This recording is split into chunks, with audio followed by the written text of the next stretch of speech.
I'm going to be discussing about Alta Prima. Of course, now, okay, we always would measure health in terms of a lot of parameters, but then, of course, okay, one will be the number of years. Okay, for you to be healthy, of course, that connotes, okay, that you can live or outlive people, no? Yung medyo tumatagal lang yung buhay. Well, the problem here is that, of course, when you will have death, okay? So, number of years, okay, death, and then absence of disease or diseases, okay, that means you're healthy and you don't get sick.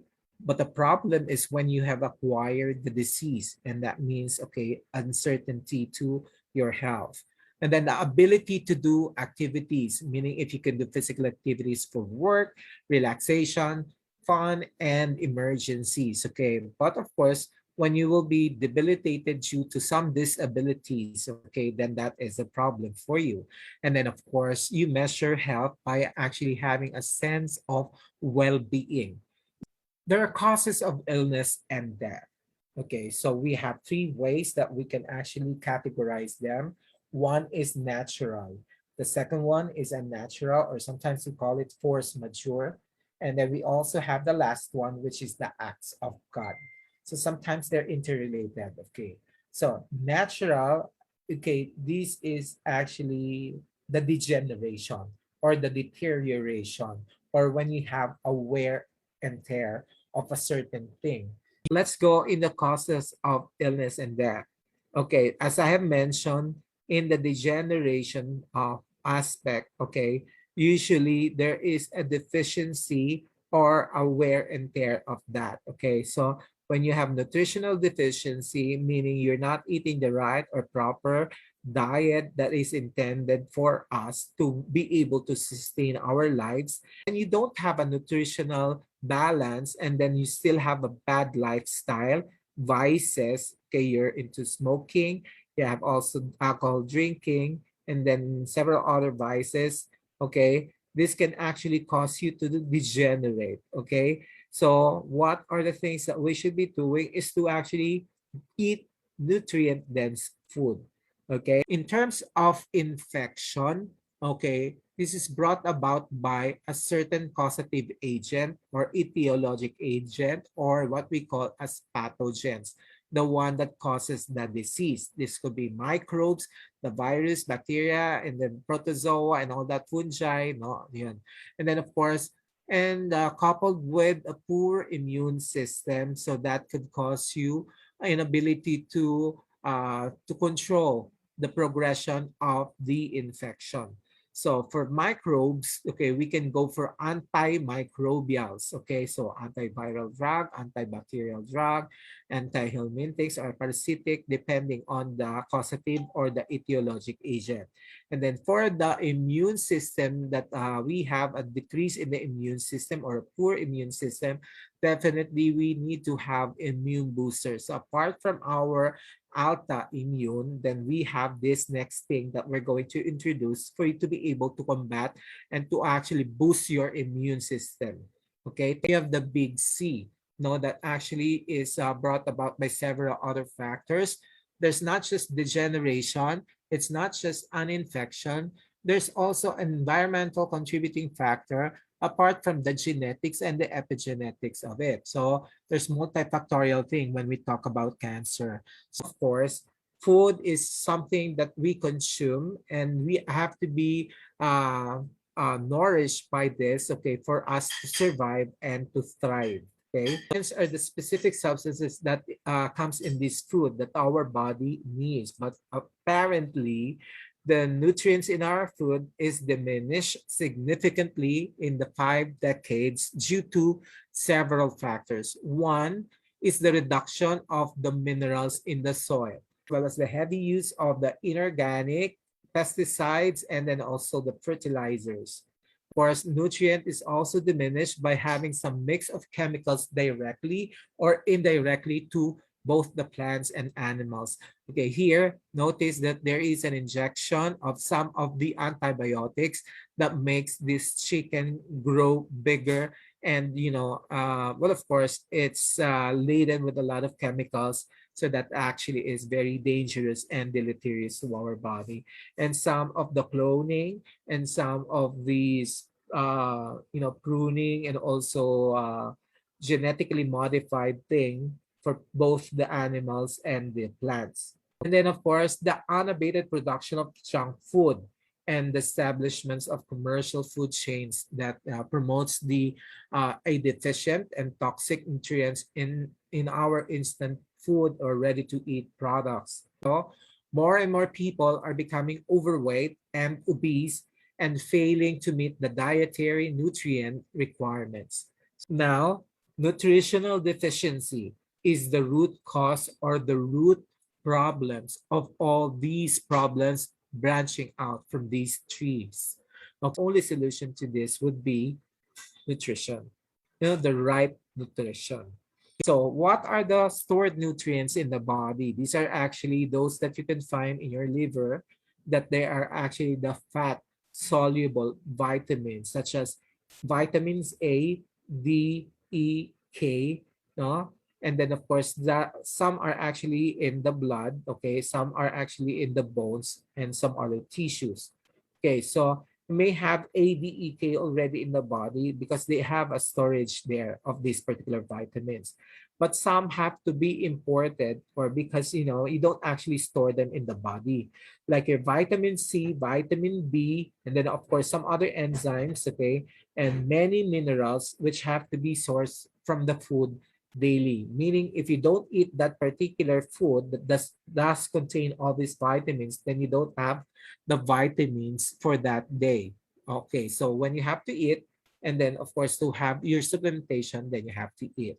The body will always prioritize. Okay, so the body will do everything in its power to keep itself alive. So prioritization of the nutrition by having it distributed at the right organ is important, just like the heart. Okay, so the crux of the matter is that, of course, so say for example, when you have this vitamin A that I have mentioned is actually in the liver stored there. And then, of course, but also the heart needs it. Okay, so the vitamin A is good for the eyesight, but of course, it's actually needed by the heart. When it actually has to salvage, or when it has to actually prevent further deteriorations, rather, okay, then you may have to actually be prioritizing the heart. So for you to be able to sustain, but you may go blind with this process of salvaging. Just like vitamin E for the skin, you may actually have the heart prioritized, but of course you ended up having some wrinkles and aging faster. But of heart, so the heart will do everything to keep itself working. So as a survival machine, it requires more nutrients to keep the body alive. The spirulina is a microscopic form of bacteria. It's actually a good bacteria. Somebody asked me about this bacteria. Why are we taking this bacteria? Now that we have a good bacteria, just like po yung mga sa mga Shirota strain, Lactobacilli, and all that, may mga ganun din po. And actually in our body, we have good bacteria po. So of course, these are the ones that are defending our body against the other bad microorganisms or bacteria. So just like this, okay, it's a good bacteria. It's a good form of bacteria. They're corkscrew in shape, yung pambukas po ng ating wine. It's actually multicellular in filaments. So when you do electron microscope, okay, or when you do microscopy, filamented po siya. That's why it's a spirulina. It contains 100 synergistic nutrients, and it's actually the richest in the nature and the most complete single source of a total organic nutrition. Okay, its vitamins and minerals are naturally biochelated, meaning it's wrapped onto the amino acids for its assimilation in the body for better absorption. Okay, and it contains natural, powerful, wide-ranging, and diverse group of nutrients, providing the body with the proper and the balanced nutrition, such that 3 grams of this spirulina can actually have you some equivalents in the food that you are taking in. No, like, okay, 3 kilos of assorted fruits and vegetable. I doubt if that you can be eating 3 kilos in just one sitting of, vegetables and fruits. But with these 3 grams alone of spirulina, that's already the equivalent of the nutrition that you're getting from this spirulina. 3 times more of calcium and vitamin E than a whole milk. 48 times more than the spinach. My God, I thought if you could be eating the whole spinach, a kilo of that is actually difficult to be eating and be finished in just one eating. Okay, 6 times more of vitamins B12 than beef liver, so 4 times more of the potassium from the bananas, and then 9 times more vitamin B3 than the lemons, and then 45 times more vitamin B2 than the strawberries. Oh my. Apart from that, okay, you will actually be getting what? The different vitamins, the minerals, the different amino acids, some anti-cancer components, and some other miscellaneous things. Okay, so you may have also some essential amino acids, meaning essential. This is needed. Okay, but then of course it has to be sourced out. Okay, anti-cancers like chlorophyll, beta carotene, vitamin B12, and then of course your carotenoids, your zeaxanthin, superoxide, dismutase, and these are all nowadays very important to really look it in the label if you're going to be eating or drinking something that has this, at least to prevent you from certain cancers from being stimulated. Apo? So, and then of course you have your fats, carbohydrates, fibers, ash, energy. So the reason why I said about that, like by going into the labels, okay, you would have to see if whether you have this anti-cancer thing that you are taking in. Okay, but good, at least we have this in this particular bottle that, it has already the chlorophyll. The chlorophyll is that one that actually you have in the photosynthesis of in plants, right? So, and then of course it actually purifies the blood of its impurities. Like, okay, it has to have a normal amount of blood cells and components there without having any defects or any impurities. And then it improves the bowel function, yung pag-ating moving of your bowel, and then improves your immune system, and then improves the cellular health. All of the cells in our body have a certain lifespan. But then of course the only problem when say a particular cell did not actually go through the lifespan, and then of course causes you some damage and death of the cell. So with this, it can sustain the cell na mabuhay po siya and then able to sustain and do its activity. Then we have the red carotenoids, you have your phycocyanin, your yellow carotenoids. Okay, yes, very good properties. Like, okay, for the yellow carotenoids, it has anti-cancer, anti-inflammatory, and it has antioxidant property. It's really good for the eye and the immune system. The phycocyanin is also anti-inflammatory, antioxidant, and improves tissue repair. So if like without the tissue repair, then your cell will die. And then of course, after die, okay, the organs, tissues dies also with it. Okay. And then there you have your problems. Okay. The red carotenoids, okay, it's actually beta carotene with beta cryptoxanthin, and then of course lutein, and then of course zeaxanthin and astaxanthin and lycopene for cancer. It's powerful antioxidant and also good for the skin, the joints, and the heart. Apart from the lycopene, which is actually good for cancer prevention. Apart from the spirulina, then we have, okay, the vitamin C. He is a Hungarian biochemist and won the Nobel Prize in physiology or medicine in 1937. So he isolated the vitamin C and discovered the components and reactions of the citric acid.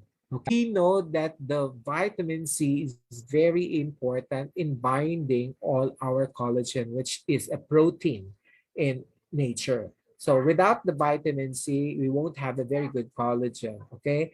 It's essential for its synthesis and its substance that literally holds the collagen all together.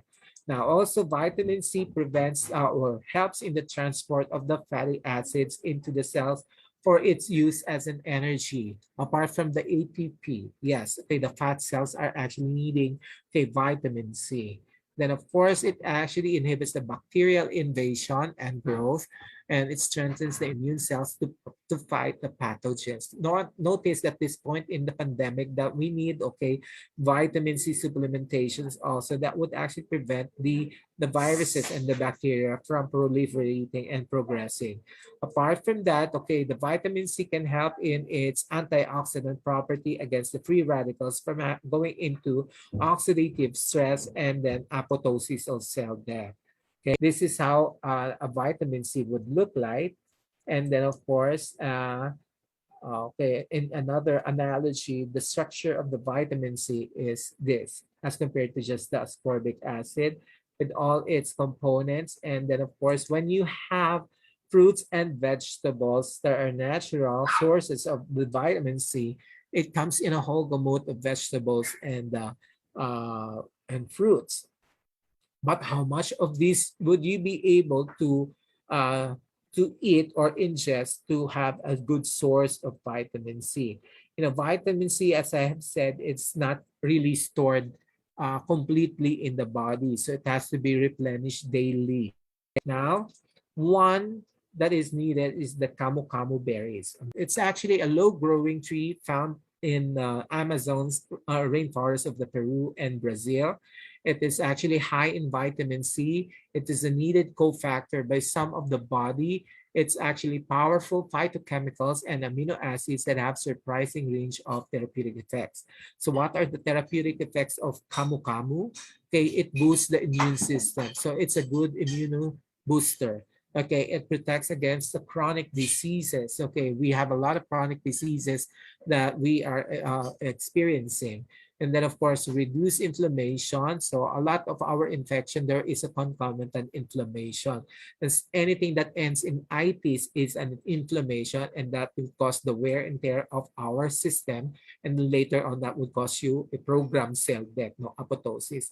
Hindi mo alam na programa na ang iyong pagkamatay, no? Of course, because of constant inflammation. And then detoxify. It detoxifies the body. It also prevents viral infections and then reduce the mood swings, promote the eye health, and protect the sexual organ system, and then prevent cognitive disorders. So with Camu Camu alone, together with the Alta Ultima, okay, then you might just have a very good armamentarium against, of course, some problems or some dysfunctions the in our body, no? A certain cancer would have a lot of contributing factors. And then, of course, we really have to be ruling out the potentials and then, of course, the causative to cancer. Well, we know that in a normal cell division, it's actually an organized division. Okay, it's controlled.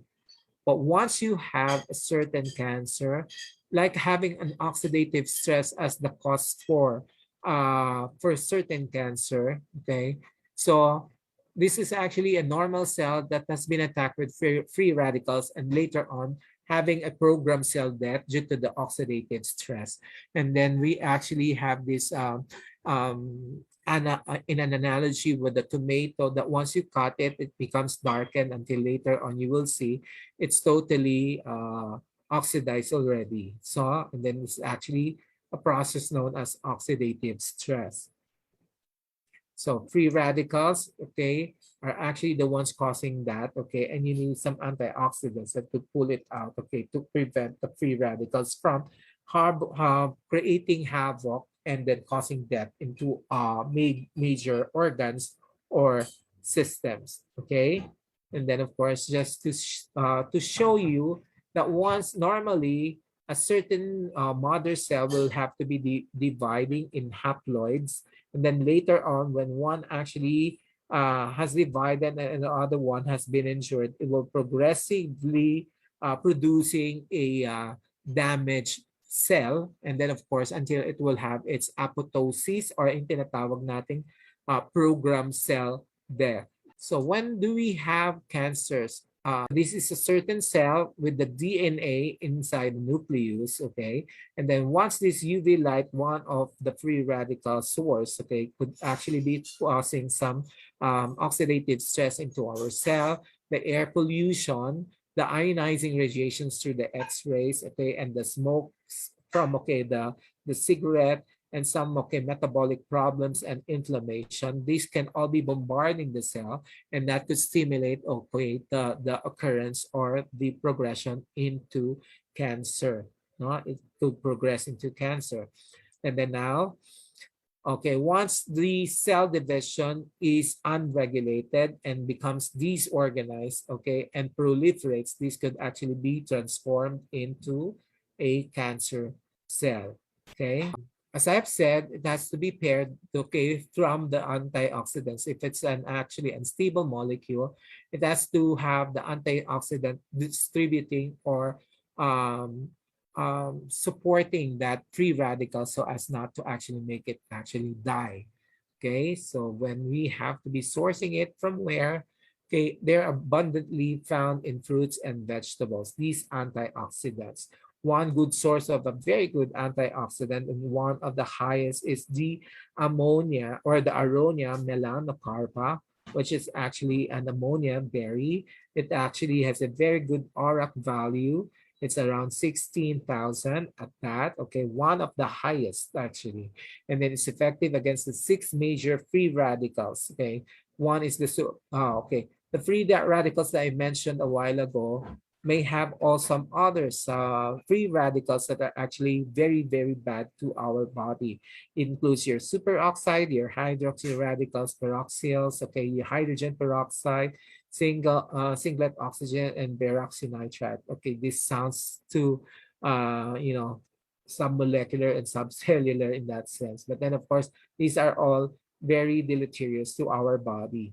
Now, so what this aronia berry will do, because it has a very good antioxidant activity, it can prevent onset of cancer. It can attack cancer cells if it has already started, and even pursue the cancer cells if it's actually in the late stage and has already spread or metastasized. So that's so good, meaning that the potency of this aronia berry as an antioxidant could be just going up until the late stage of the cancer. So even if it has already metastasized or has spread. Now, so what does it do? It prevents all these free radicals around us, from the cell phones and all the exposures that we have, chemicals at that. So it prevents these particular exposures, and they neutralize it, and then prevents it from actually going into deteriorations with our body cells.